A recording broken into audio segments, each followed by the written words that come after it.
The Adventure of the Engineer's Thumb by Sir Arthur Conan Doyle. Narrated by Peter Silverleaf. Of all the problems which have been submitted to my friend Mr. Sherlock Holmes for solution during the years of our intimacy, there were only two which I was the means of introducing to his notice. That of Mr. Hatherley's thumb, and that of Colonel Warburton's madness. Of these the latter may have afforded a finer field for an acute and original observer, but the other was so strange in its inception, and so dramatic in its detail, that it may be the more worthy of being placed upon record, even if it gave my friend fewer openings for those deductive methods of reasoning by which he achieved such remarkable results.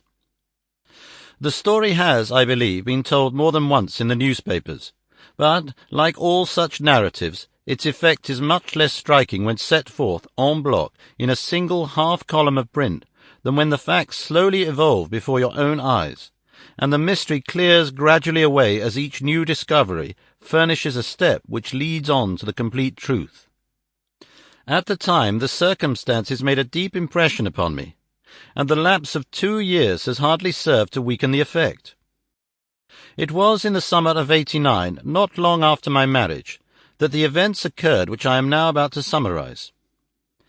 I had returned to civil practice, and had finally abandoned Holmes in his Baker Street rooms, although I continually visited him and occasionally even persuaded him to forego his bohemian habits so far as to come and visit us.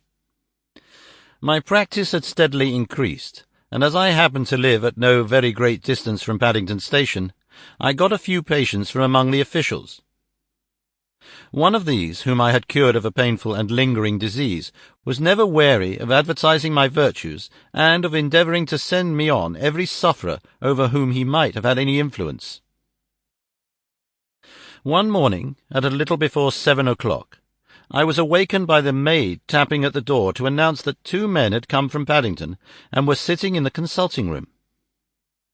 I dressed hurriedly, for I knew by experience that railway cases were seldom trivial, and hastened downstairs. As I descended, my old ally, the guard, came out of the room and closed the door tightly behind him. "I've got him here," he whispered, jerking his thumb over his shoulder. "He's all right." "What is it, then?" I asked, for his manner suggested that it was some strange creature which he had caged up in my room.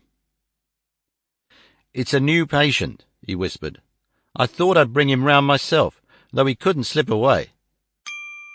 Sample complete. Ready to continue?